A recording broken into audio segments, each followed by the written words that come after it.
Vande Mataram social media परिवार। तर हा जो व्हिडिओ मी बनवित आहे तो ह्याच्यासाठी बनवत आहे की तुम्ही बऱ्याच वेळेला बघितलं असेल की आपल्या समाजामध्ये वेगळ्या वेगळ्या स्कीमच्या मार्फत वेगळ्या वेगळ्या गोष्टीची आमिष दाखवून बऱ्याच लोकांना फसवलं जातं। तर ही फसवणारी जी लोकं असतात आणि जी फसणारी लोकं असतात, फसणारी लोकं ही चांगल्या काहीतरी फायद्यासाठी लालसेपोटी किंवा काहीतरी आपल्याला पुढे भविष्यामध्ये फायदा होईल ह्या एका भोळ्या भाबड्या आशेने ते फसत असतात आणि फसवणारी लोकं ही त्या सगळ्या त्यांच्या भोळ्या भाबड्या आशेचा गैरफायदा घेतात आणि त्यांना फसवतात। परंतु ही जी फसवणारी जी मंडळी आहे आणि फसणारी जी मंडळी आहे ही एक सेलिब्रिटीसुद्धा असू शकतात आणि फसणारे एक चांगले समजदार वेल नोन लोकही असू शकतात। ह्याचंच एक उदाहरणच्या माध्यमातून आत्ता एक गोष्ट समोर आलेली आहे। ती गोष्ट मी तुमच्यासोबत शेअर करणार आहे।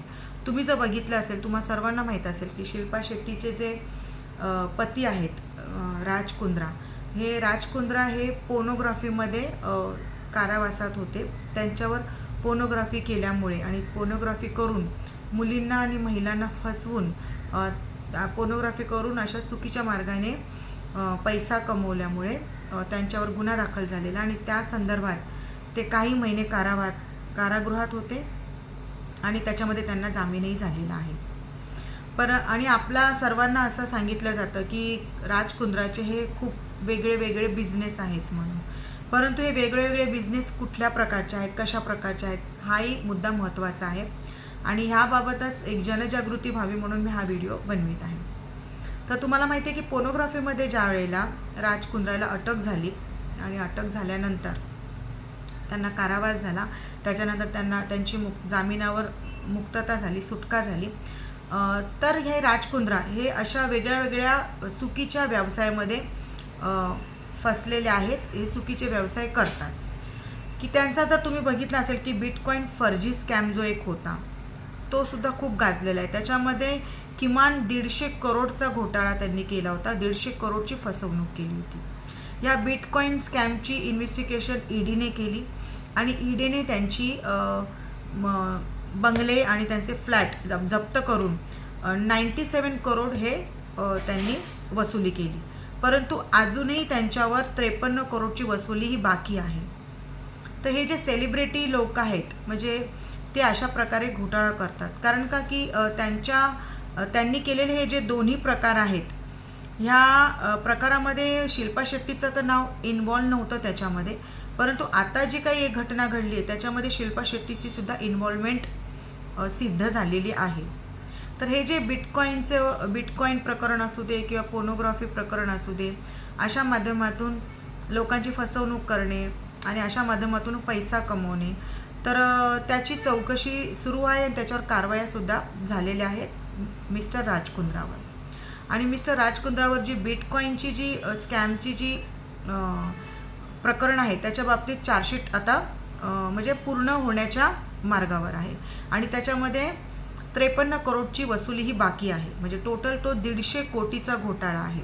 तुम्ही विचार करा, ईडीकडे हे प्रकरण आहे आणि ईडीकडे आता चार्जशीट त्याचा अंतिम टप्प्यामध्ये आहे, ती चार्जशीट सादर होईल। 53 कोटीची त्याच्यामध्ये रिकव्हरी वसुली पण बाकी आहे। तर अशा प्रकारे गबन आणि फसवणूक राज कुंद्राच्या माध्यमातून होत होती, परंतु शिल्पा शेट्टी कुठल्या त्यांच्या प्रकरणामध्ये तशी त्यांची इन्व्हॉल्वमेंट आतापर्यंत जाणवली नव्हती।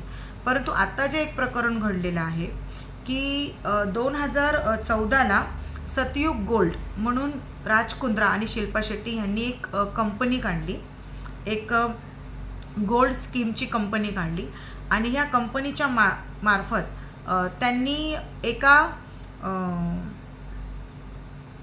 प्रतिष्ठित ज्वेलरला, त्या ज्वेलरचं नाव आहे पृथ्वीराज कोठारी, ह्या ज्वेलरला फसवलं। म्हणजे विचार करा, जर याच्यामध्ये फसवणूक ज्वेलर्सची होत असेल तर सामान्य लोकांचं काय, जे लोक इतके त्यांना माहीत असतं म्हणजे कशा प्रकारे फसवणूक होऊ शकते ह्याचं ज्ञान असूनही फक्त एक सेलिब्रिटी चेहरा शिल्पा शेट्टीचा असल्यामुळे हे पृथ्वीराज कोठारी जे ज्वेलर्स होते त्यांची फसवणूक झालेली आहे। 2014ला सतयुग गोल्ड ही कंपनी काढली होती शिल्पा शेट्टी आणि त्याचे पती राज कुंद्रा यांनी. आणि ह्या कंपनीच्या मार्फत हे जे पृथ्वीराज कोठारी जे ज्वेलर आहेत त्यांची फसवणूक झाली. 98,38,600 एवढ्या रुपयाची त्यांची फसवणूक झालेली आहे. विचार करा, एवढ्या पैशाची त्यांची फसवणूक झाली आहे. आणि या प्रकरणाबाबत ज्या वेळेला हे ज्यांची फसवणूक झाली ते पृथ्वीराज कोठारी जेव्हा कोर्टात गेले तर सन्माननीय सेशन कोर्टने ह्या प्रकरणामध्ये अशा प्रकारची फसवणूक झाली असेल तर BKC पोलीस स्टेशन मुंबई येथे या संदर्भामध्ये गुन्हा दाखल करण्याचे आदेश दिलेले आहेत. बघा, म्हणजे मुंबई सेशन कोर्टाने अशा प्रकारचे आदेश देऊन एक प्रकारचा ह्या फसवणुकीच्या बाबत ज्यांची फसवणूक झालेली आहे पृथ्वीराज कोठारी यांना दिलासा दिलेला आहे. आता ही स्कीम काय होती? ही गोल्ड स्कीम जी होती सतयुग गोल्ड, ही कंपनी राज कुंद्रा आणि शिल्पा शेट्टीने काढलेली. आणि या कंपनीच्या मार्फत तुम्ही एक विशिष्ट अमाऊंटचे गोल्ड इन्व्हेस्टमेंट म्हणून घ्यायचे, 5 वर्षासाठी इन्व्हेस्टमेंट करायची आणि त्याच्यानंतर तुम्ही त्याची विथ इंटरेस्ट तुम्हाला त्याची परतफेड होईल. अशा प्रकारची ह्यांची सतयुग गोल्डची स्कीम होती. त्या स्कीममध्येच 2014ला हे जे पृथ्वीराज कोठारी होते ह्यांनी इन्व्हेस्टमेंट केली होती 5 वर्षासाठी. 98,38,600 रुपीजची त्यांनी इन्व्हेस्टमेंट केली होती, गुंतवणूक केली होती.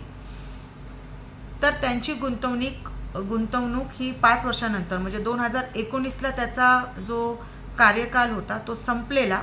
आणि ज्यावेळेला ह्यांनी त्याच्या पैशाची मागणी आणि त्याच्या मोबदल्यात गोल्डची मागणी केली तर मात्र हे जे सेलिब्रिटी कपल्स होते राज कुंद्रा आणि शिल्पा शेट्टी ह्यांनी त्यांना देण्यास नकार दिला. आणि त्याच्यामुळे मग त्यांनी कोर्टाकडे, सन्माननीय कोर्टाकडे ह्या त्यांच्या फसवणुकीबाबत कोर्टाकडे धाव घेतली. आणि सन्माननीय कोर्टाने आता त्यांच्यावर या संबंध सर्व प्रकाराचे चौकशी करून त्याबाबत गुन्हा नोंदवण्याचे आदेश दिलेले आहेत मुंबई BKC पोलीस स्टेशन यांना.